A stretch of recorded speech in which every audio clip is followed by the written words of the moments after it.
संक्रमण पढ़ने से पहले हम देखते हैं कि स्पेक्ट्रोस्कोपी क्या होती है, क्योंकि जो इलेक्ट्रॉनिक स्पेक्ट्रा है या इलेक्ट्रॉनिक संक्रमण है वो हम कहाँ पढ़ते हैं, स्पेक्ट्रोस्कोपी के अंदर पढ़ते हैं। तो सबसे पहले देखते हैं कि स्पेक्ट्रोस्कोपी क्या है।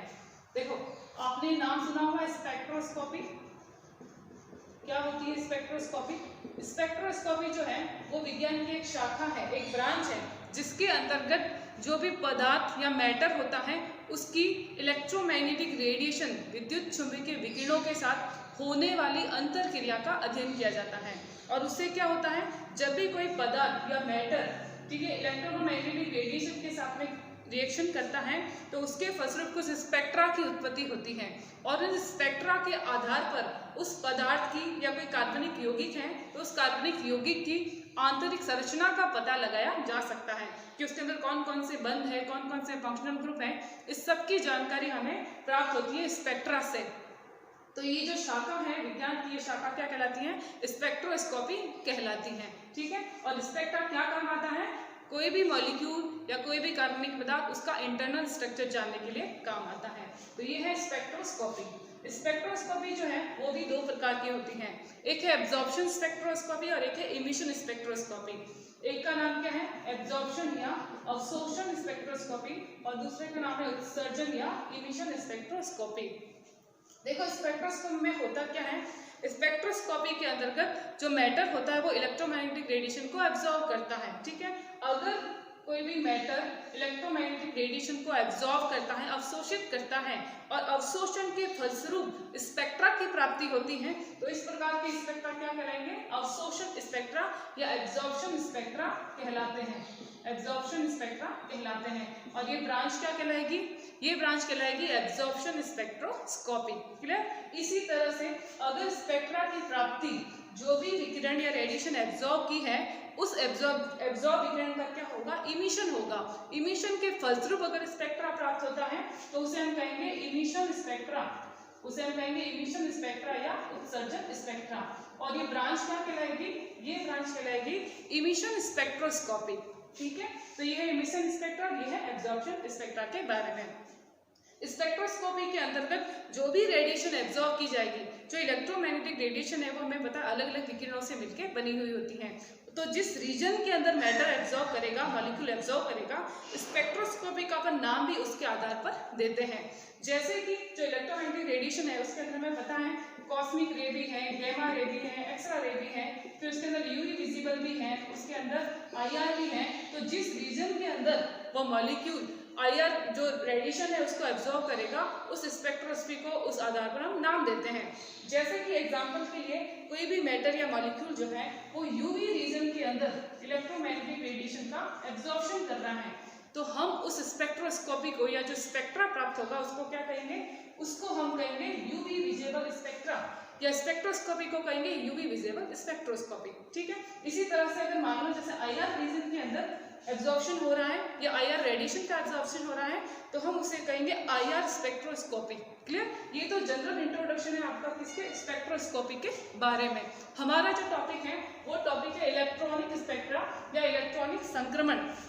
अब जो इलेक्ट्रॉनिक संक्रमण है वो हम पढ़ते हैं इलेक्ट्रॉनिक स्पेक्ट्रोस्कोपी के अंदर, और इलेक्ट्रॉनिक स्पेक्ट्रोस्कोपी को ही हम क्या कहते हैं, इलेक्ट्रॉनिक स्पेक्ट्रोस्कोपी को ही हम कहते हैं यूवी विजिबल स्पेक्ट्रोस्कोपी। क्या कहते हैं, यूवी विजिबल स्पेक्ट्रोस्कोपी। इसका मतलब क्या हुआ, इसका मतलब ये है कि जो भी मॉलिक्यूल होगा या कार्बनिक यौगिक होगा उसका अवशोषण किस रीजन के अंदर होगा, उसका एब्जॉर्प्शन होता है यूवी विजिबल रीजन के अंदर, इसलिए इसको कहते हैं यूवी विजिबल स्पेक्ट्रोस्कोपी। इसी को हम कहते हैं इलेक्ट्रॉनिक स्पेक्ट्रोस्कोपी। क्यों कहते हैं, इसलिए कहते हैं कि यूवी विजिबल रीजन के अंदर जो भी मॉलिक्यूल होगा वो यूवी लाइट को एब्जॉर्ब करेगा, एब्जॉर्ब करने के बाद इलेक्ट्रॉनों का एक्साइटेशन होगा, इलेक्ट्रॉन वापस अपने ग्राउंड एनर्जी लेवल के अंदर आएगा। इस प्रकार से इलेक्ट्रॉनों का संक्रमण होता है, और इन इलेक्ट्रॉनों के संक्रमण के कारण, ट्रांजिशन के कारण हमें क्या प्राप्त होता है, स्पेक्ट्रा प्राप्त होता है। तो इलेक्ट्रॉनों के संक्रमण के फलस्वरूप स्पेक्ट्रा की प्राप्ति होती है, इसलिए ये स्पेक्ट्रा क्या कहलाता है, इलेक्ट्रॉनिक स्पेक्ट्रा कहलाता है। और ये ब्रांच क्या कहलाएगी, ये कहलाएगी इलेक्ट्रॉनिक स्पेक्ट्रोस्कोपी कहलाती है। क्लियर। तो हम उसे इलेक्ट्रॉनिक स्पेक्ट्रोस्कोपी क्यों कहते हैं, बिकॉज हमें जो स्पेक्ट्रा प्राप्त हो रहा है वो कैसे होगा, वो हमें प्राप्त होगा इलेक्ट्रॉनों के संक्रमण से प्राप्त होगा। ठीक है, तो ये कहलाता है इलेक्ट्रॉनिक स्पेक्ट्रोस्कोपी या इलेक्ट्रॉनिक स्पेक्ट्रा। इलेक्ट्रॉनिक स्पेक्ट्रा में एक बहुत ही इंपॉर्टेंट बात आपको याद रखनी है, वो क्या है, वो बात ये है कि जो इलेक्ट्रॉनिक स्पेक्ट्रा होता है, ये इलेक्ट्रॉनिक स्पेक्ट्रा जो होता है, इसके स्पेक्ट्रा हमेशा कॉम्प्लेक्स या जटिल फॉर्म में बनते हैं। कैसे बनते हैं, बहुत ही कॉम्प्लेक्स होते हैं, बहुत ही जटिल होते हैं। इसके अलावा इसके जो स्पेक्ट्रा होते हैं वो ब्रॉड होते हैं, ब्रॉड मतलब चौड़े होते हैं। इसका क्या कारण है, जो इलेक्ट्रॉनिक स्पेक्ट्रा है वो ब्रॉड क्यों बनते हैं या चौड़े क्यों बनते हैं, या स्पेक्ट्रा कॉम्प्लेक्स क्यों बनते हैं, ये भी सवाल आता है। तो आप इसको ध्यान से देखिएगा। जो इलेक्ट्रॉनिक स्पेक्ट्रा है वो हमें पता है कि इलेक्ट्रॉनिक संक्रमण से होता है। इसका मतलब इलेक्ट्रॉनिक स्पेक्ट्रा की इसके अंदर लाइनें होगी स्पेक्ट्रा के अंदर, लेकिन जब इलेक्ट्रॉनिक संक्रमण हो रहा होता है उसी टाइम इलेक्ट्रॉन के अंदर क्या होगा, इलेक्ट्रॉन के अंदर वाइब्रेशनल तथा रोटेशनल संक्रमण भी होता है। ये कौन सी कंडीशन है, ये इलेक्ट्रॉनिक स्पेक्ट्रोस्कोपी में आपको याद रखना है। तो होगा क्या, वाइब्रेशनल संक्रमण भी होता है तथा रोटेशनल मतलब कंपन और घूर्णन दोनों प्रकार के संक्रमण इसमें होते हैं। इसी संक्रमण के कारण क्या होगा, वाइब्रेशन स्पेक्ट्रा की कुछ लाइनें तथा रोटेशनल स्पेक्ट्रा की कुछ लाइनें भी इलेक्ट्रॉनिक स्पेक्ट्रा के अंदर मिक्स हो जाएगी। इससे क्या होगा, इससे होगा क्या कि जो स्पेक्ट्रा हमें बना था, इलेक्ट्रॉनिक स्पेक्ट्रा हमें प्राप्त हुआ था, उसके अंदर वाइब्रेशनल तथा रोटेशनल दोनों की लाइनें मिक्स हो गई। इस वजह से होगा क्या, जो स्पेक्ट्रा प्राप्त होगा ये बहुत ही ज्यादा जटिल बन जाएगा। कैसा बन जाएगा, जटिल बन जाएगा। और इसकी जो इसका जो स्पेक्ट्रा होगा वो थोड़ा ब्रॉड बनता है, चौड़ा बनता है, क्योंकि ये यूवी विजिबल रीजन के अंदर बनता है। तो आपको याद रखना है कि इलेक्ट्रॉनिक स्पेक्ट्रा कैसे होते हैं, ब्रॉड होंगे तथा कॉम्प्लेक्स बनते हैं। कॉम्प्लेक्स क्यों बनेंगे, क्योंकि इसके अंदर क्या होगा, रोटेशनल ट्रांजिशन भी होता है और वाइब्रेशनल ट्रांजिशन भी होता है। तो उन दोनों के स्पेक्ट्रा की लाइनें भी इसके अंदर आ जाती हैं। ठीक है, तो ये तो है कारण इसका इलेक्ट्रॉनिक स्पेक्ट्रा का। अब हमें जो मेन टॉपिक स्पेक्ट्रोस्कोपी है उसके अंदर यूवी विजिबल का जो रीजन होगा वो क्या होगा, तो हमें देखना है कि उसका रीजन कहाँ से कहाँ तक होगा। आपको ऐसे याद रखना है 10 से लेके 800 है एनएम के अंदर, जिसके अंदर 10 से 200 200, फिर 200 से 400 और फिर 400 से 800, ये 3 रीजन की मैं बात कर रही हूँ। पहला रीजन जो है वो जिसे हम कहते हैं 10 से 200 नैनोमीटर के अंदर, इसे हम कहेंगे वैक्यूम यूवी। क्या कहेंगे, वैक्यूम यूवी रीजन। उसके बाद में 200 to 400 उसे हम कहेंगे नियर यूवी। क्या कहेंगे, नियर यूवी। उसके बाद में 400 से 800 का रीजन जो है उसे हम कहेंगे विजिबल या दृश्य प्रकाश रीजन। क्या कहेंगे, विजिबल या दृश्य प्रकाश रीजन। इसका मतलब ये वो रीजन है जिसके अंतर्गत हम देखते हैं, हमें कोई वस्तु या कोई चीज दिखाई देती है जो हमारे चारों तरफ है, तो इसे कहते हैं विजिबल रीजन। तो यूवी विजिबल दो अलग अलग, अल्ट्रावायलेट और विजिबल रीजन, ये मिला के कितना हो गया, 10 से 800 के बीच के अंदर इसका रीजन होता है। ठीक है, 10 से 200 वैक्यूम यूवी, फिर 200 से 400 नियर यूवी कहेंगे, और 400 से 800 को क्या कहेंगे, विजिबल रीजन अपन कहेंगे। क्लियर। अब देख लेते हैं यूवी विजिबल के अंदर कुछ टर्म्स आती हैं। हम जब यूवी विजिबल स्पेक्ट्रोस्कोपी पूरी पढ़ेंगे तो ये टर्म बार बार आएगी, तो ये कौन कौन सी टर्म है इसके बारे में हमें पता होना चाहिए। तो सबसे पहली टर्म आती है आपकी लैम्बडा। ये लैम्बडा जिसे हम कहते हैं तरंग दैर्घ्य, या इंग्लिश में कहेंगे तो क्या कहेंगे, कहेंगे वेवलेंथ, वेवलेंथ या तरंग दैर्घ्य। अब ये क्या होती है, तो देखो कोई भी जो तरंग है, ठीक है, कोई भी वेवलेंथ जो है, जब वेवलेंथ चलती है, संचरित होती है, तो गर्त तथा श्रृंग बनते हैं। ये गर्त और श्रृंग, इनके बीच की, जैसे मान लो ये श्रृंग और ये गर्त है, तो इन श्रृंगों और गर्तों के बीच की जो दूरी होगी उस दूरी को हम कहेंगे लैम्बडा या तरंग दैर्घ्य। क्या कहेंगे, दो श्रृंगों या गर्तों के बीच की दूरी, इन दोनों के बीच की दूरी, जैसे ये लाइन में चल रही है वेव, ठीक है, तो ये मान लो ये हो गया, ये दो गर्त हो गया और एक श्रृंग हो गया, तो इनके बीच की जो दूरी है वो क्या कहलाएगी, वेवलेंथ या तरंग दैर्घ्य कहलाती है। किससे प्रदर्शित करते हैं? वेवलेंथ को अपन लैम्ब्डा से प्रदर्शित करते हैं, इस साइन से प्रदर्शित करते हैं। ये साइन क्या कहलाता है? इसे लैम्ब्डा कहा जाता है, इसे लैम्ब्डा साइन कहा जाता है। ठीक है, अब इसका मात्रक क्या है? तो आप मात्रक याद रखना, इसके 3 मात्रक हैं, एक है एंगस्ट्रॉम, एक है नैनोमीटर और एक है माइक्रोमीटर या माइक्रोन। नैनोमीटर को एंगस्ट्रॉम जो है A0, उसको ऐसे याद रखना 10⁻10 मीटर। ठीक है, इसका मान होता है एंगस्ट्रॉम। और इसमें से अगर मैं 2 घटा दूं, सॉरी 2 जोड़ दूं, जैसे 2 जोड़ दूं तो कितने हो गए? 8 हो गए, -8, तो इसको कहेंगे सेंटीमीटर के अंदर एंगस्ट्रॉम। तो 10⁻10 मीटर है या 10⁻8 सेंटीमीटर है, मतलब 1 एंगस्ट्रॉम की बात कर रही हूँ। उसके बाद में नैनोमीटर, नैनो से याद रखना 9, तो 10⁻⁻9 है, तो उसे हम कहेंगे 9 मीटर, उसे कहेंगे नैनोमीटर।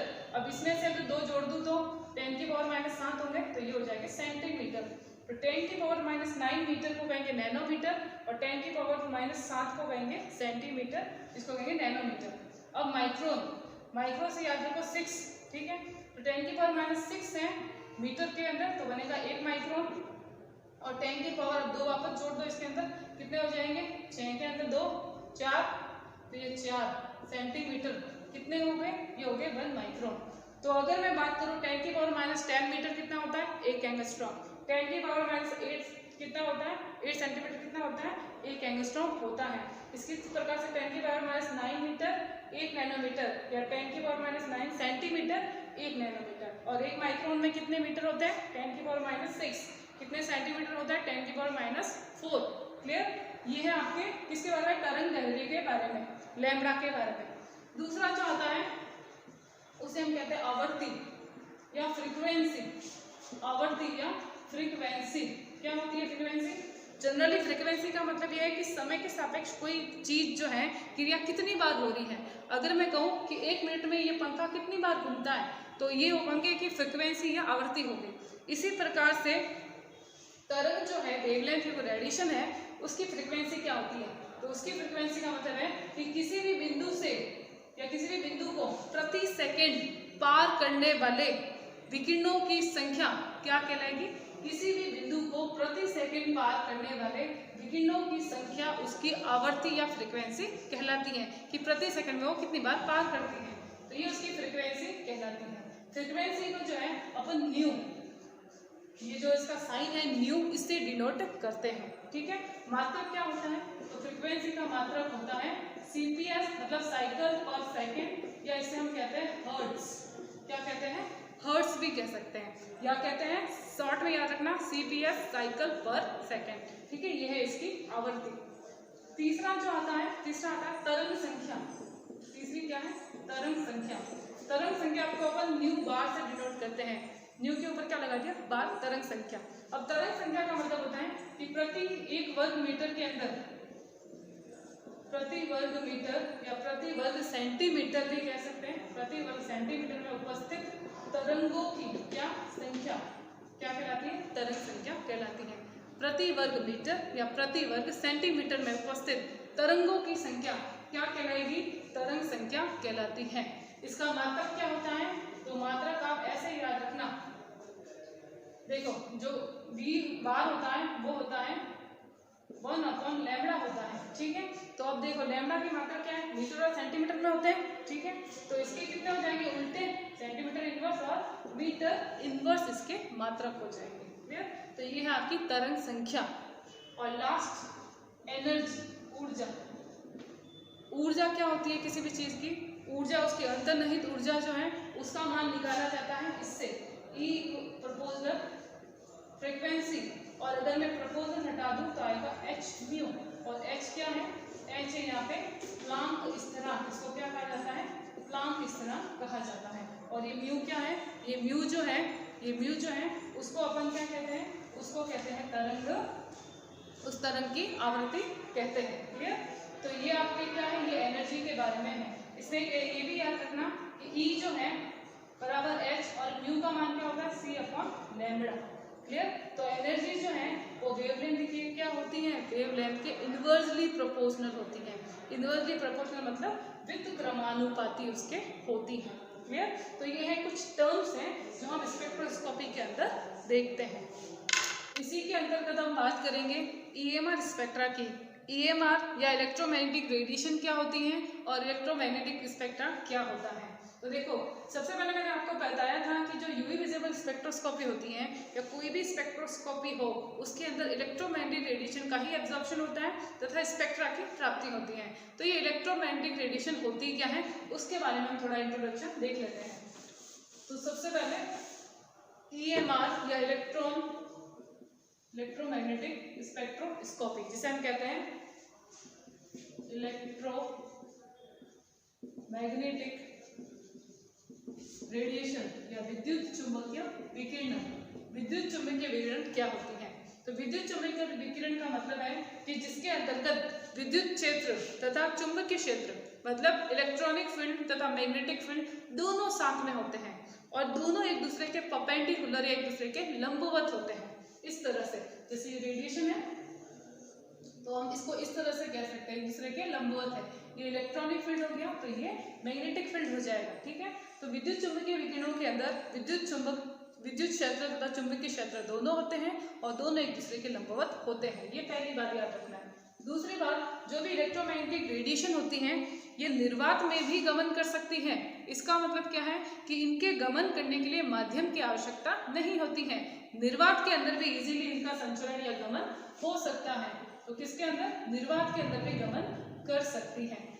तीसरी बात, जो इलेक्ट्रोमैग्नेटिक रेडिएशन होती है उसको पहचाना कैसे जाता है? तो इलेक्ट्रोमैग्नेटिक रेडिएशन को उसकी एनर्जी से, उसके तरंगदैर्ध्य से और उसके फ्रीक्वेंसी या आवृत्ति से पहचाना जाता है। मतलब इस आधार पर उसको हम अलग अलग भागों में डिवाइड करते हैं। तो उनकी पहचान क्या होती है? उसकी ऊर्जा कितनी है, उसकी आवृत्ति और उसकी तरंगदैर्ध्य, इसके आधार पर इलेक्ट्रोमैग्नेटिक रेडिएशन को पहचाना जाता है। और चौथी सबसे इंपॉर्टेंट बात, जब भी किसी इलेक्ट्रोमैग्नेटिक रेडिएशन को किसी प्रिज्म के अंदर से गुजारा जाता है, ये प्रिज्म है और यहाँ से किसी इलेक्ट्रोमैग्नेटिक रेडिएशन को गुजारा जाता है, तो वह इलेक्ट्रोमैग्नेटिक रेडिएशन जो है वो 7 अलग अलग रंगों के अंदर विभक्त हो जाती है। ये 7 रंग कौन से होते हैं? ये होता है विबग्योर। ये 7 रंग कौन से हैं? विबग्योर। विबग्योर में वी कौन सा है? वायलेट कलर, बैंगनी, आई इंडिगो कलर, बी से ब्लू, जी से ग्रीन, वाई से येलो कलर, ओ से ऑरेंज कलर तथा आर से रेड कलर या लाल रंग। इस प्रकार से ये 7 रंगों के अंदर क्या हो जाती है? 7 रंगों के अंदर विभक्त हो जाती है। 7 रंगों के अंदर विभक्त होने की इस घटना को क्या कहते हैं? इसे कहते हैं वर्ण विक्षेपण की घटना। याद रखना, एक लाइन का सवाल आता है, वर्ण विक्षेपण या डिस्पर्जन इसको कहा जाता है। तो विद्युत चुंबकीय विकिरण को जब प्रिज्म के अंदर से गुजारा जाता है तो वो विद्युत चुंबकीय विकिरण आगे 7 रंगों के अंदर विभक्त हो जाती है। ये 7 रंग विबग्योर होते हैं और इस घटना को कहते हैं वर्ण विक्षेपण की घटना। क्या कहते हैं? वर्ण विक्षेपण। और विबग्योर याद रखना है, इंद्रधनुष में जो 7 रंग होते हैं विबग्योर होते हैं, ठीक है। 7 रंगों के अंदर ये विभक्त हो जाती है। तो ये है इलेक्ट्रोमैग्नेटिक रेडिएशन के बारे में, ठीक है। अब है इलेक्ट्रोमैग्नेटिक जो रेडिएशन है उसका स्पेक्ट्रा या ईएमआर स्पेक्ट्रा क्या होता है, तो उसके बारे में थोड़ा सा आइडिया देख लो। इलेक्ट्रोमैग्नेटिक स्पेक्ट्रा का मतलब है कि जो भी इलेक्ट्रोमैग्नेटिक रेडिएशन है उसको हम उसकी ऊर्जा के आधार पर या उसकी तरंगदैर्ध्य के आधार पर एक क्रम में जमाते हैं, एक निश्चित क्रम जमाया जाता है। उसी क्रम या सीक्वेंस को कहते हैं ईएमआर स्पेक्ट्रा या इलेक्ट्रोमैग्नेटिक स्पेक्ट्रा या विद्युत चुंबकीय स्पेक्ट्रा। जैसे कि देखो, सबसे पहले जो आता है उसके अंदर वो आता है कॉस्मिक रे। कौन सी आती है? कॉस्मिक रे।